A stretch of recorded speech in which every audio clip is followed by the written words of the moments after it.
In today's video, I'm sharing a new, creative and rather unusual way to swatch your watercolours. And this technique comes with many hidden benefits that might just change how you think about colour swatching. I'll also be using a handy little tool that's new to me and has earned a place in my studio. Stay to the end for a glimpse of the hollyhock flowers blooming in our garden, plus we're sharing an exclusive trio of Tamsin's copyright-free photos for members and patrons to use in their own art. For the swatching today, I'll be using 20 beautiful handmade watercolours from Jackman, which is a floral-inspired selection of sumptuous colours I've chosen, including one very special shade, appropriately called Hollyhock. So, let's get painting. Hi everyone, Diane here, welcome to my channel. Today we're going to be looking at the second half of the 40 paints that Mark Jackman sent me a little while ago. And this is what we've divided into the floral group. And I'm going to be going through these. I'm going to swatch them up, but in a different way. Not in the same way that we did the last lot last time, but a different way. So I'll put those aside there for a second. This was the first lot that we swatched out a week or two ago, if I can get that open. I've labelled this palette so that it says Jackman's paints on the front, and this is the first set, which was the landscape set. So I'm going to do the same thing again today. And this is now Mark Jackman's floral set, and it's completely empty. So we're going to fill that up with paint. So let's get started with that before we do anything else. I have used these paints a little bit, but I wouldn't say I'd used them an awful lot. What I'm going to do today, I hope you're going to find it interesting. This is, as I say, is the floral section. So we're going to put a little dab of each of these paints in here. This one is Autumn Foliage. And then we have Marigold, which is a lovely orange. You could see that that would work well for flowers. And then Buttercup. I'm going to do this relatively fast, just so that you can see them as they go into the palette. And this one is Hansa Yellow, which is a good bright lemon yellow. Then we have Moss Stone Green, which is a colour which doesn't seem to want to mix with its binder. I noticed when I put that out last time. This is Hollyhock, which I presume is going to be a red, although we've got some hollyhocks in our garden and they're a lovely pink. Poppy Red. You can see the floral theme coming along there. Dusty Rose speaks for itself. And then we have Pyrrole Red, which, if I remember rightly, is like fire brigade red sort of thing, like a fire engine in England. They're yellow, I think, in America, though, aren't they? This is Quinacridone Rose, or Permanent Rose, which isn't open yet. There we go. I shouldn't squeeze paint out with my left hand. It's never a good idea. Then we have... this one is Napthol Red. So this being a floral set is quite strong on the reds, because obviously red is, I can't get the lid back on, we'll do that in a minute. Red is a popular colour if you happen to be an insect. And so now we're switching to the greens. We have Sap Green. That's obviously a very useful colour if you're painting plants. Then we have Forest Shadow, dark green. And Spring Green, which is going to be a bright green, light and bright. And then we're going to the turquoise. We have Cobalt Teal. Whoops, that's a nice blob. Oh, whoa, whoa, whoa. Yes, this does happen from time to time with paints that have been sitting in a tube for a while. And you just have to sacrifice a little bit. Let's see what's happening. Yeah, if I'd have realised that was going to happen, I could have sort of manipulated. Now, I'm sure... Oops. Yes, I'm sure that Mark would want to know about that if you bought that colour and it happened to you. I'm pretty sure that he would replace that for you. I'll test out that theory, because that tube's now nearly empty and I haven't even used it yet. That was Lavender, Lavender Blue, Dilly Dilly. And this is Petal Shadow, kind of dulled down violet, Mulberry. You'll see the truth of these colours in a minute when I swatch them out. And finally, Delphinium. So there we are, that's those. And what I'm going to do now is put that out of the way. Put this over here for a second. And this is the paper I'm going to use today. It's cold press watercolour paper from Meaden. This is a 15 by 11 sheet, which isn't the usual size, but I wanted something a little bit bigger today. And I'm going to try a different way of swatching. I probably use my ruler. What I want to do is there are 20 colours here, so that would give me a grid of 5 by 4, wouldn't it?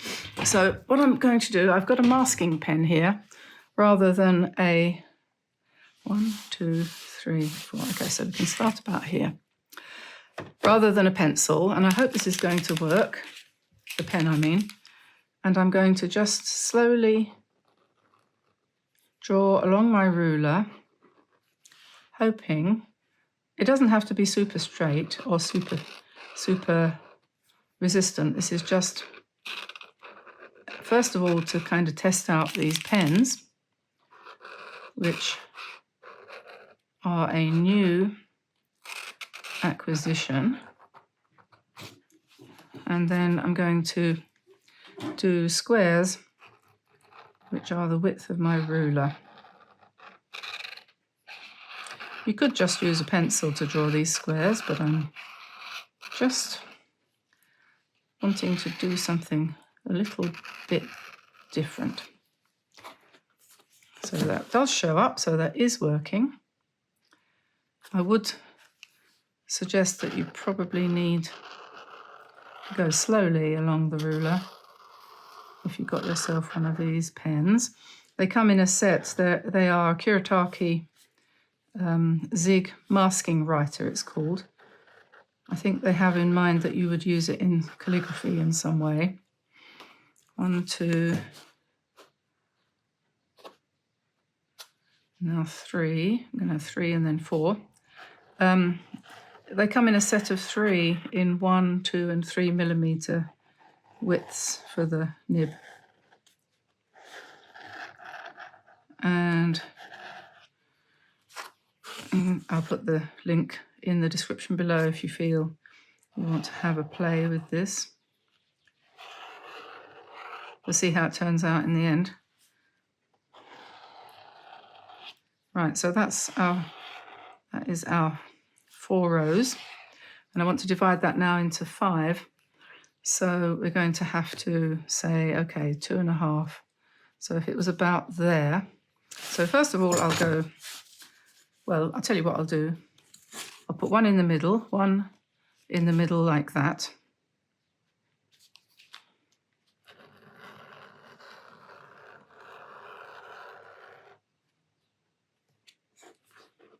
This might not work, but we'll see. Okay, so that's 1. Then we go 2, 3. So we'll have a little bit of an overhang, but that doesn't matter because it's only masking fluid. So that's 1.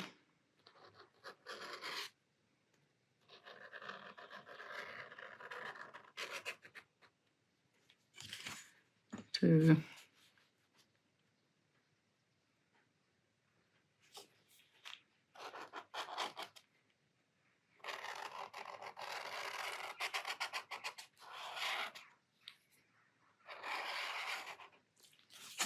1, 2, 3.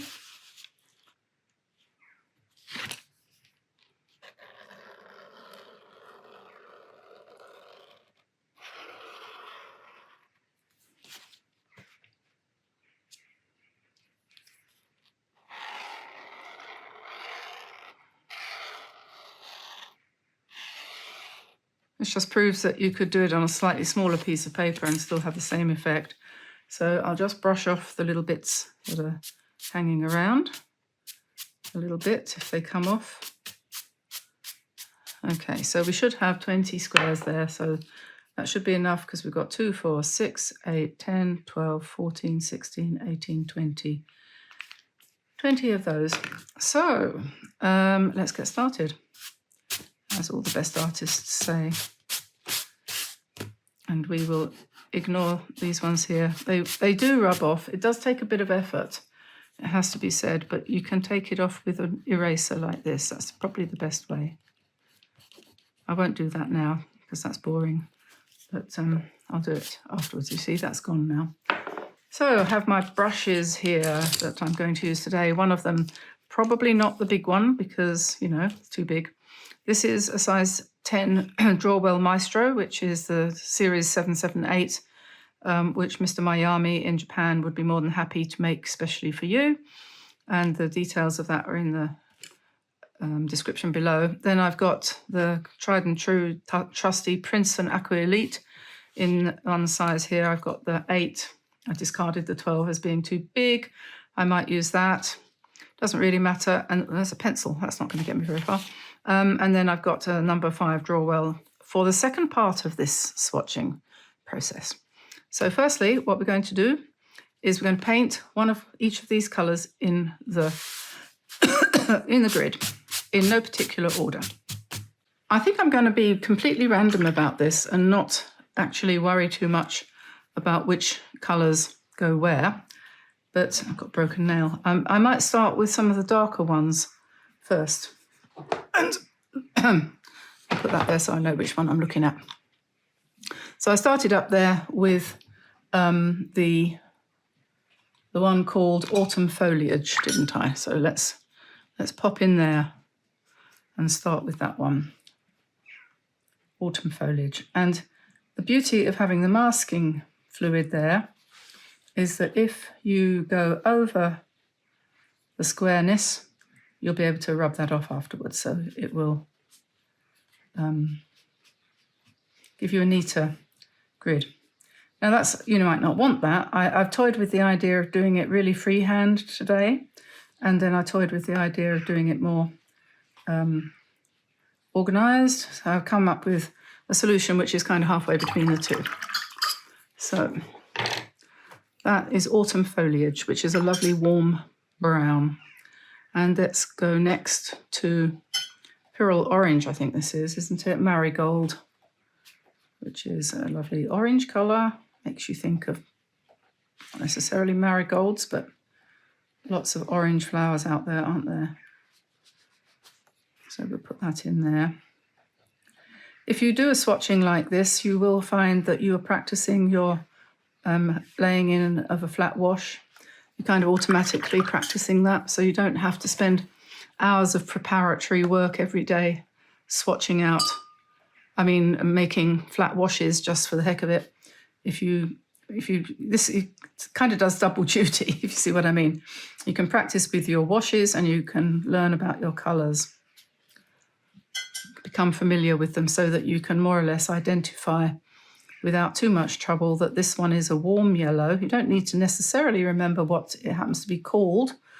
This is in this set called Buttercup, but it's more like a cadmium yellow.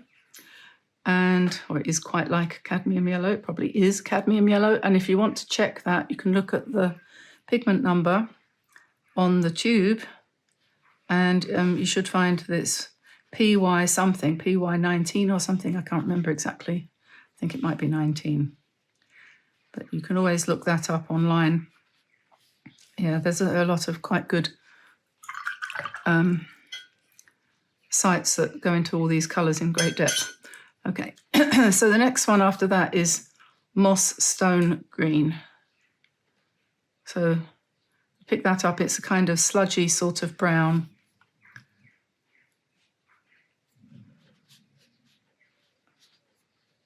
This one is another one that didn't really want to mix with its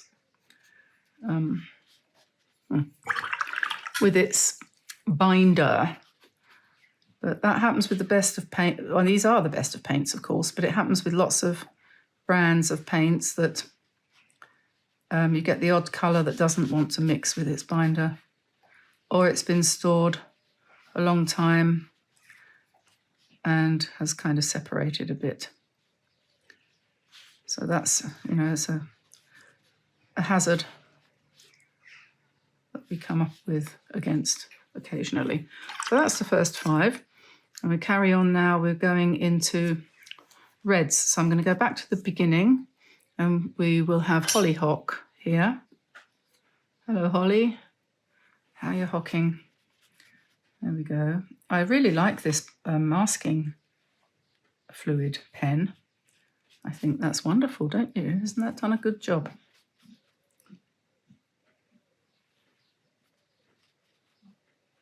I can't remember how much they were on Amazon, but I got them from Amazon UK. So it's not really relevant to you because by the time I've paid the shipping and everything, I've taken out a mortgage. But, oh God, it's such a pity that we left the EU. Sigh. Anyway, never mind. Try not to think about too serious things first thing in Saturday morning. This one is Poppy Red. You can see this one is a cooler red because it's got a kind of bluish tinge to it, and this one is a warmer red because it's got a kind of orangey tint to it. And it's always important to have both a cool and a warm red, a cool and a warm yellow, and a cool and a warm blue in your palette if you've only got a restricted palette, because that will make it possible for you to mix good, clean purples and things like that. So we are here now, which is apparently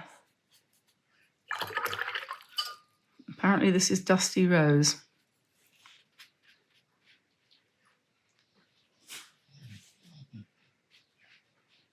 Which is a bluish kind of rose colour.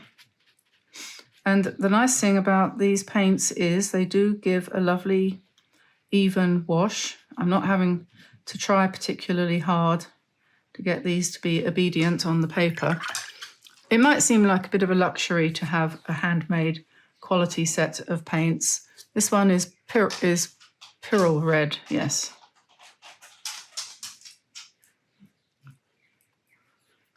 It's going to look very strong in there, isn't it? It's sitting there in the middle like that. But if I change the order now, having decided to go in order, I'm going to completely get lost. So I'll just water it down a bit so it's not too bright. And this is the first principle of watercolour painting. If you want it lighter, you don't necessarily have to add white, although you could if you wanted a chalky effect, or if you are a set of gouache, but you can just add water to give you a nice pale colour.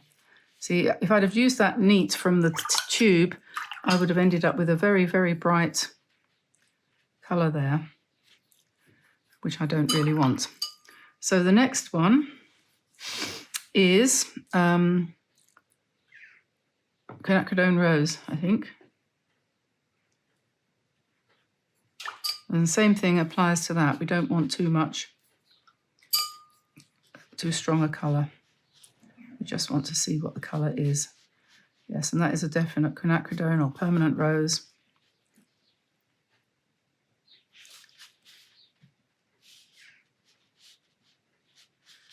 This is quite a nice way of swatching because you can see more of the colour. Obviously, if you swatch into the little, quite convenient swatching book that I've got, you are restricted to the amount of it that you can see. Now, after Quinacridone Rose, we have got this one here, which is Napthol Red. So that to me is the colour of poppies. Red field poppies like we have here. Napthol Red. So there's that. And then we are down to this one, which is a very maroony colour. It's called Clematis. And again, if you do buy some of these, check what the pigment colours are in the tube. You can find that out from Mark's website. I think he's got all the pigments listed there. And then you know what you're buying. so you don't double up and buy something else which is exactly the identical colour. See, that is very similar to permanent rose, isn't it? It's just a little tiny bit bluer. So I would guess that it's got that as the base pigment and then just a little bit of some blue or other added, probably. I haven't checked. Okay, so now we've done with the reds. So we're going on to Sap Green. Hello, Oriole. I suppose you're looking for food. This is Sap Green.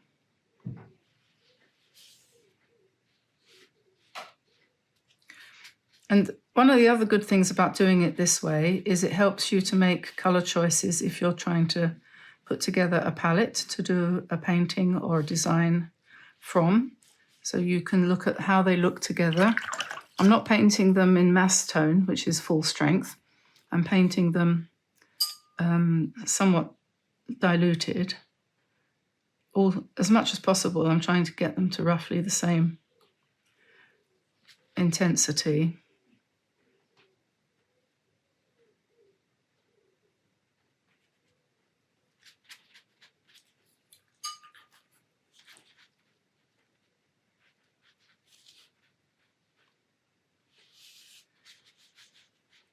And you can sort of look and see, these are quite nice, really, because this reminds me of those cards, you know, do you remember those? It was all the rage a couple of years ago, the box of cards with all the colours printed on that was supposed to give you a good palette choice. It reminds me of those, and you can sort of see, oh, I could do a painting with like those four. That would look pretty if you did your flowers in these colours and the leaves in those colours. And then you could say, oh, then I want something a little bit darker for the shadowy parts of the leaves, and so on. And you could probably find it in here. If you had them all laid out in front of you, it'd make it easier, I think. Okay, so now this one is, where are we? Sap Green, Forest Shadow, Spring Green. Spring Green. We have something in England called spring greens. I don't think you have that in America. Spring greens are leafy cabbages with dark green leaves that you cook. And when you're a child, you hate them, but they are good for you, so you're told to eat them. And your father eats them with vinegar sprinkled on, and you say, how can you possibly do that, Dad? And Mum says, well, that's because, you know, he's your dad and he does that kind of thing. He does weird things like that with his food. But you can have butter on your spring greens if that will make them taste nicer. So you have a little dab of butter from New Zealand. Sorry, random brain fart there. Cobalt Teal.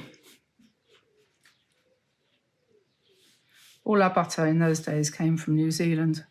We had, apparently, I didn't know it at the time, of course, when I was 8, but England had Great Britain had a trade agreement with New Zealand after the war, and we agreed to buy their lamb in preference to that from any other country, and we bought their wool and we bought their butter and cheese.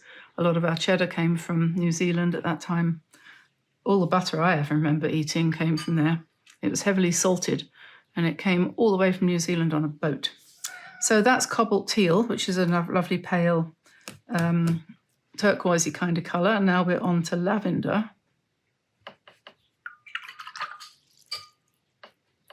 Whoops, I picked up something nasty there, so just do that again. I think I had a bit of paint on the palette. It didn't belong.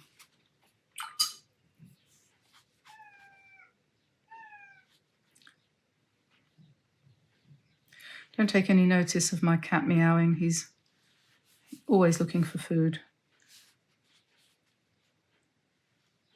They're all going to get a dose of worming medicine next week when it comes. Might even come today, actually. We've ordered it online. It's a bit cheaper than the vet. Extortionate prices they charge here. One of our cats has got a bit of a problem with his teeth. He's got an infection of some sort in his gums. And it's going to cost us, if we have his teeth removed, it's probably going to cost us about €1,000 which is roughly, to all intents and purposes, $1,000. Maybe you'd like to tell me how much it costs to have a cat's tooth removed in America, so I can get really cross. But yeah, it's probably more. Now this one is, after Lavender, we have Petal Shadow, which is a nice, soft, muted mauve, I suppose. It looks a bit granulating.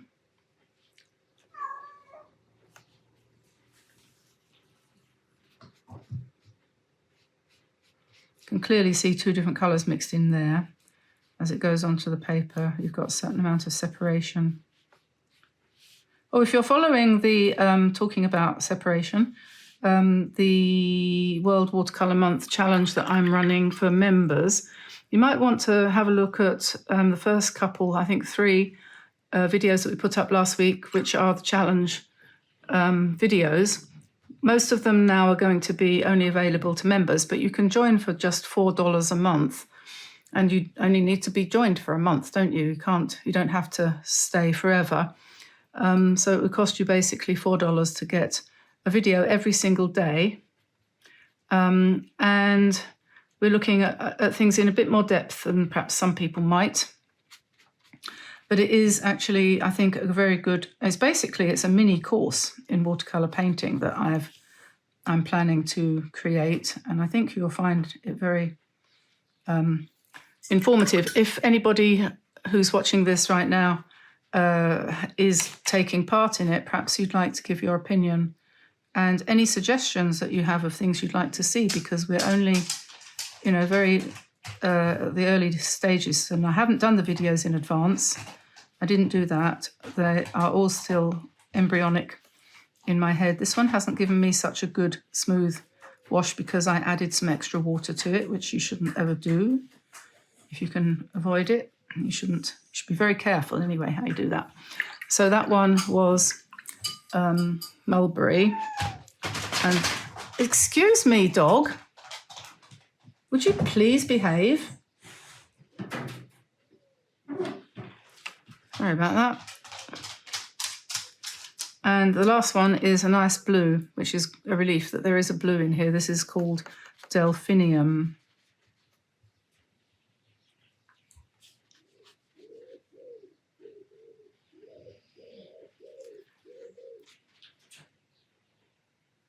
Anyway, the reason I mentioned about the challenge was because we just did Payne's Grey the other day, and today is going to be Indigo. But the Payne's Grey, we were doing a wash as part of the trial part before we did the actual painting, which we do proper painting in every one of these videos for the challenge. Only a simple painting, but definitely a painting. And when it was dry, we noticed that I'll show you, it's here. The pigment had separated. I don't know if you'll be able to see this, but Payne's Grey is made from something like Indian Throne blue or any blue really, and then it's added black into it. It's very similar to, or brown, could be brown.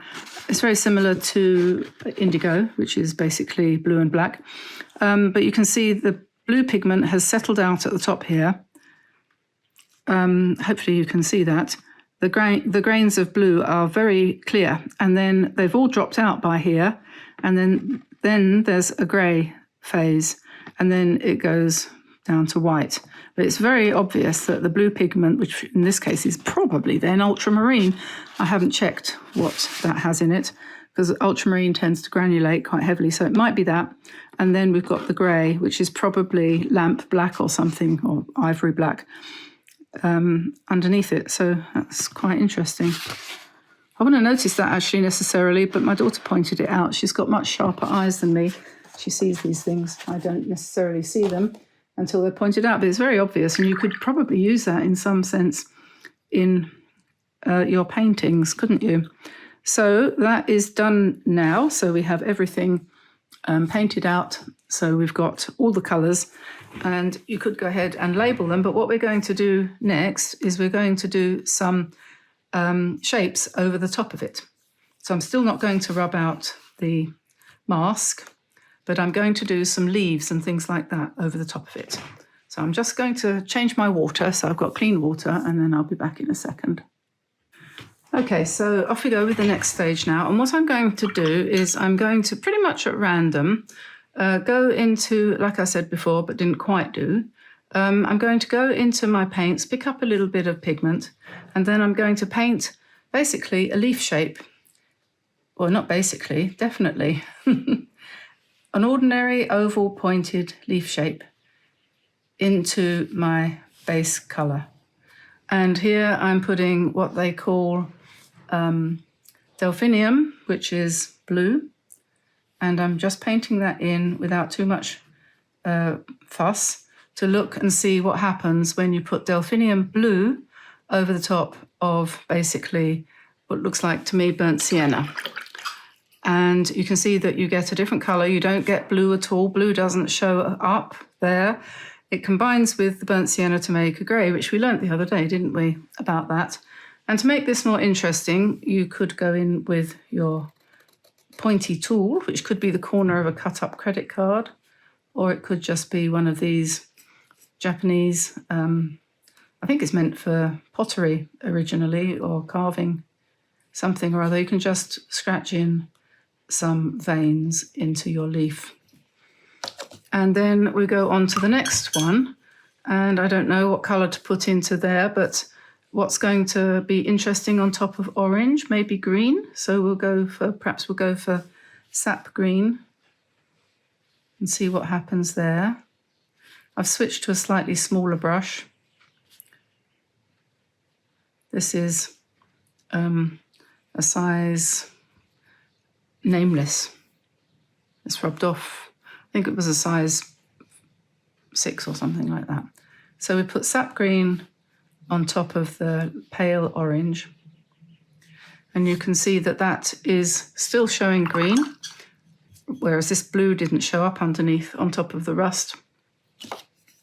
So you learn something every day, don't you? So we put the veins in as well. Do them slightly differently on this one. So we're practicing what happens when you put two colours together. Now on this lemon, well actually this is the one that I think is probably cobalt blue. Let's put a nice dark colour, a brown.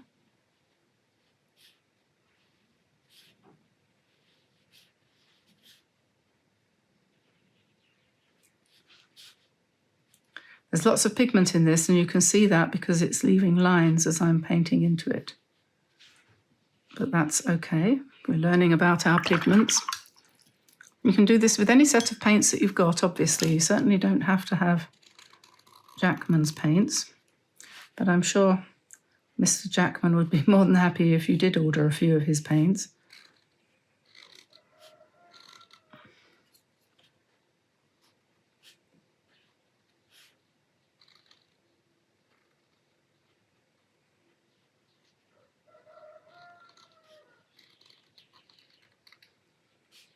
I'm trying to make these scratched lines show up really strongly, and doing something that I don't normally do, which is to go over it more than once so that we get a depth to it. And now for the next one, let's do something completely different on there. Let's come in with the mauve. This is going to be Petal Shadow. And the point of this paint, called Petal Shadow, is that you can use it if you're painting flowers, to put shadows on your petals without it changing the colour too much. I think it's supposed to be a kind of neutral shade.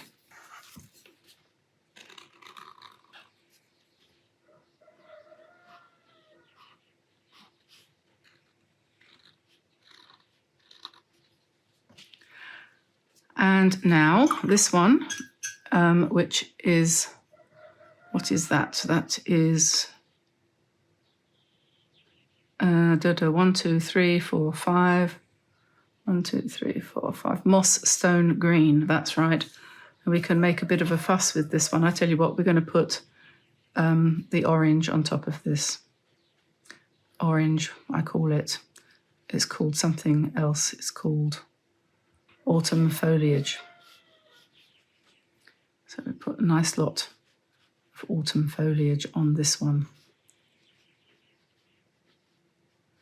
And you can see, can't you, that the moss green, stone moss green, could be very well suited to painting pictures of autumn leaves and so on and so forth. So let's do the veins a bit differently this time.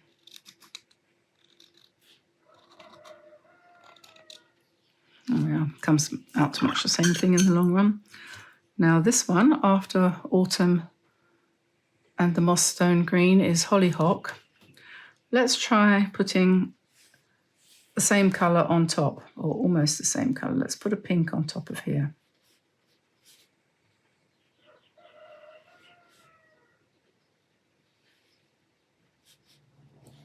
That could be a petal, couldn't it? So since it could be a petal,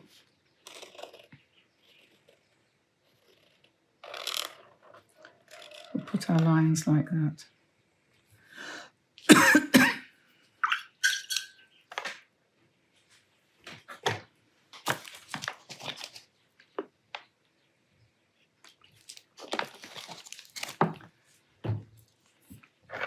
I hope you're finding this interesting, because I am. And I'm going to put the same colour. This one now is Poppy Red, which is this colour here. It's called Poppy Red. I'm going to put a leaf or a petal, same shape.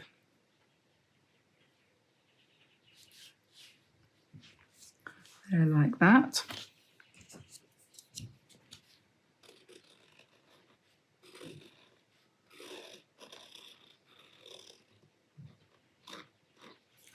There we are, and this one is Dusty Rose.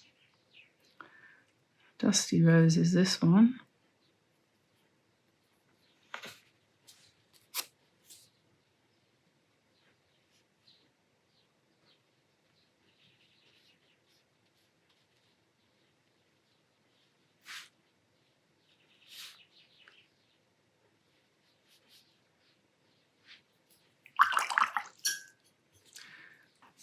I think the idea of scraping in to petals and leaves is definitely a good way of getting texture in without too much trauma, because where you scratch in, it makes an indentation in the paper which makes the paints sort of collect there a little bit.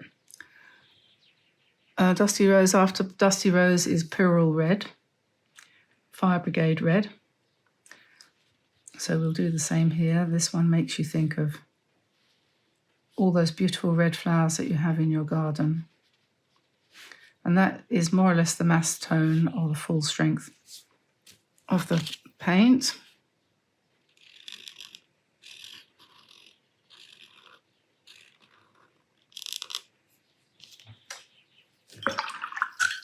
And after that, we've got, what are we? Where are we? We're here.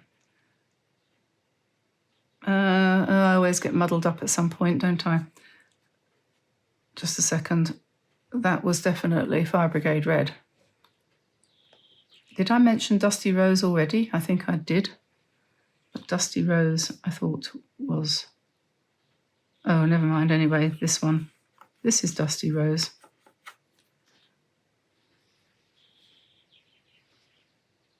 That one, I don't know. Anyway, I'll look back through the video, and if there's a correction to be made, I'll put it on the screen. I always lose track halfway through these swatching out things. I'm going to make that one a bit bigger.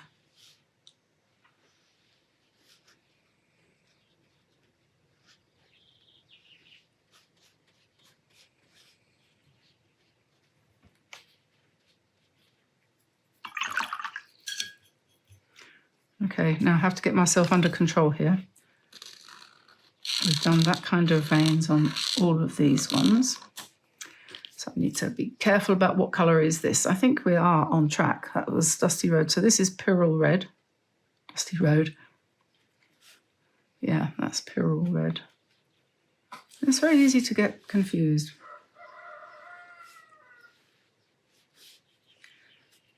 So I've just put Pyrrole Red again on top of Pyrrole Red. And now I'm going to change tack again and start putting different colours on. So this is an example of what they look like when they're darker and you've put them on top of the same colour. Now this one has got to be Quinacridone Rose. What should we put on top of that? Let's try yellow on top of here, because I know it won't show up very well, you see. But you could see that that would be an interesting colour to add to your flowers, wouldn't it? Oh, sorry, that's a bit dirty. Never mind. And now we have the green, the first of the greens, which I believe is Sap Green. Let's put a bit of turquoise on top of that and see what happens.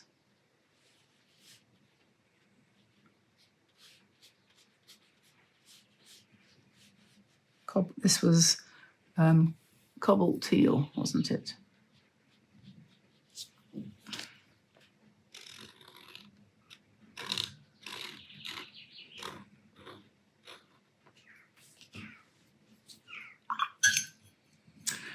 That's nice. You can see that in a leafy design. And then after Cobalt Teal, after Sap Green, we have Forest Shadow, which is, where is it? This one. Okay, but we don't want to put that on top. I'm going to put, what haven't we used? We haven't used the, no, we did use the Delphinium, but let's use the Delphinium because that was on here and that came out brown. So we couldn't really see the blue at all, but you can see that it's a little bit more friendly with the green, the blue. So when you put that on top of Forest Shadow, you can see the blue.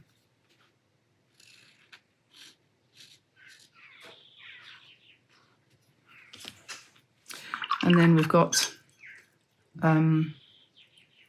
Spring Green is this one. Let's be really random and put Lavender on top of that.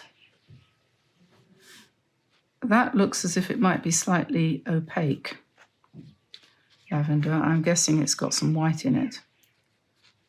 So that one does really show up well.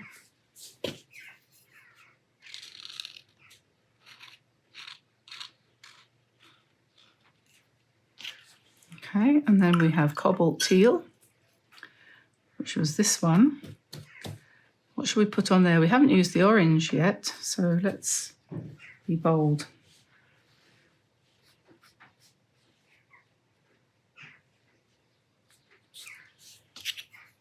Well, because the cobalt is so pale underneath, you get a good impact from the orange, and if you use that full strength, that would show up really brightly.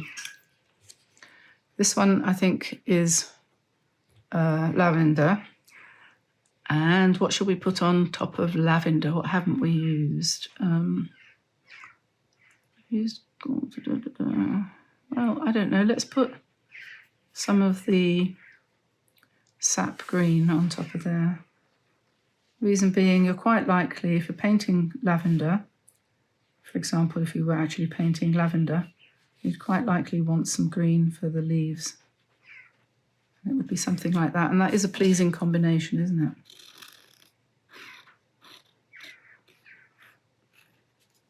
it? And now we are at Petal Shadow, which is a quite nice granulating thing, which is crying out for Quinacridone Pink to go on top. Now I've tried doing this to put strange and unusual combinations together so that you can see what happens when you do certain things. And you can see that some of them look a bit unusual, but you can still see, can't you, that you might want to do something like that in a painting, especially if you're doing something quirky or whimsical. This one now is called Mulberry, And what haven't we used? What should we put on there? What about this one? Which is, I think, Dusty Rose. I think I've used that twice. I don't want to use that again. It's raining. What's this?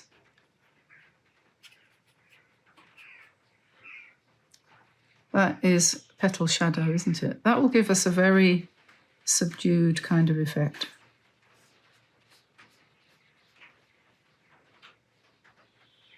Why is it raining? It's supposed to rain. It's July. Okay, so we've got, this is a lovely combination here. And remember how earlier on I was saying that you could use this chart to choose the colours that you wanted for a painting, a leaf painting or something like that. Well, now we've got extra colours on top. You've now got all these combinations, and you could go, oh, I quite like this 4, or I quite like those 3.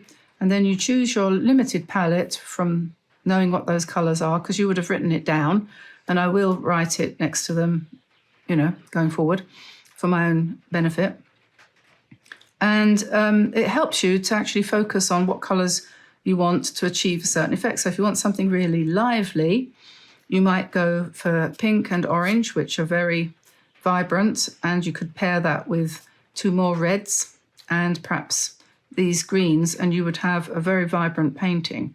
On the other hand, if you wanted something subdued and really rather, you know, nostalgic, kind of antique-y looking, you would not go far wrong with these kinds of colours, either those 3 or even those 4 here, and, you know, and so on. So it's helpful to focus your mind so that you can make up your mind.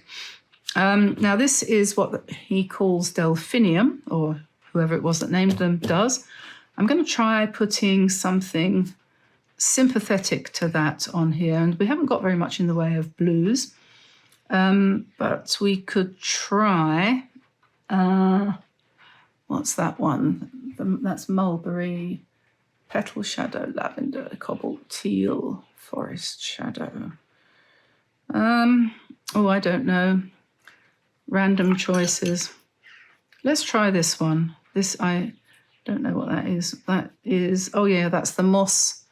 Yeah, I'm working hard with this one, the moss stone green, because it's not a very attractive colour at first glance, but I think it could be really, really useful in certain places in a painting. If you use it delicately, like this, you're going to get a nice shadow. So although it doesn't look terribly appealing in the tube or on the palette, it could be a really good thing to add some interest to your paintings. Where's my scratchy thing? Let's do his scratchy thing. So we've come to the end now of this. So we've now swatched it out in 2 completely different ways, the entire 40 of the Mark Jackman paints that I have received. I will put links to all these individual pigments in the description below, and I hope that you will take a look at them. Go to his website and have a look around to see what's on there. You do get a discount. You can enter Diane 10 on the checkout page when you finish purchasing whatever it is that you've decided on. And yeah, so that's a little bit of a bonus as well, that you get that. So let's see how that's starting to look with, where's my brush, with the masking removed. Yeah, so this might take a while. So there we are. I've rubbed off all of the masking fluid, and I think that makes a nice clean edge. I've just got a little bit there that I need to correct right at the very beginning. I managed to miss, well, actually, I think the masking went over the edge a little bit there. That worked really well. I'm very pleased with that masking pen, actually. I could never have done that before that pen appeared in my radar. So that's really, really good. And I'm really enjoying this, and I think this is going to be very useful for me going forward. I missed a bit of masking there. But it wasn't difficult to get off, as you can see. And you just use your shaving brush to get rid of all the little bits and pieces, which you keep them on your table and then you collect them up afterwards. So it doesn't have to make a huge mess. I'm going to be using something like this, even if I don't show it to you, to choose the colours that I'm going to use for when I do florals going forward, because I think this is a really beneficial way of looking at the colours in combination with one another and also in combination with something on top of them. And you could do many pages like this and learn an awful lot at the same time as practicing the shapes of your leaves. You could vary the shapes of what you put on here. And originally I had thought I would do a different shape on each one, but I decided that that would be too complicated for me to handle with my aging brain. So we stuck with one shape going one way in just a kind of very organized pattern. It's good for my brain to do something organized for once, actually. So there we are, and I will leave you with that. And if you have any questions or any comments to make, and if you have any especially questions about the paints, if you're thinking about possibly investing in some, as I said before on the other video, you could go and have a look at the other video where I talked about these same paints in a slightly different way, and I gave a lot of information about Jackman's and Mark Jackman and his company, how it came into being. And so, yeah, go and have a look at that. And as I said, if you have any questions, don't hesitate to put them in the section below for comments, and I'll try to give you a sensible answer. Don't forget there's 10% discount. Don't forget that we have the challenge running at the moment as well, which you can join and receive a video every single day, which is following along with the prompt sheet. And I'll just show you that before we go. Well, I won't show you the prompt sheet, but I'll show you this. You can download this 3-page introduction to what we're planning to do and what we are doing. And it has, where's it gone? Where's it gone? And we have taken the official prompts from Charlie O'Shield's World Watercolor Month prompt list, and we've added a colour to each day. So each day you get some instruction and information about the colour that we've chosen and some ideas, or at least one idea, if not more, of how to use that colour in the prompt, because some of the prompts are actually quite tricky. I was watching Christy Rice last night, and she was saying how traumatized she is by the whole thing to do with painting something like fade, because fade isn't actually a noun. Well, it can be, because you can have a fade in fabric, for example. If it's exposed to the light and it fades, you can say that fabric has got a terrible fade. But it's a bit pushing it, it's not easy to find a noun for the word fade. So what we did was we just did an illustration of paint fading out to nothing, and that was where we left that. Didn't try to paint fade too hard. And there's another challenge today, which is to paint lock. And I have been dreaming about this all night, and how on earth am I going to do it? I don't know. But we'll see, because that's what I'm going to do next. So I'll let you go. I'm going to get on with the next painting, and I shall see you in due course. I hope you have a lovely weekend. Take care of yourselves. Have fun. Paint this. You will learn something. And go and take a look at Mark Jackman's website, because it's very nice, and he's a great guy, and he's English, like me. So bye for now, everybody. Bye-bye.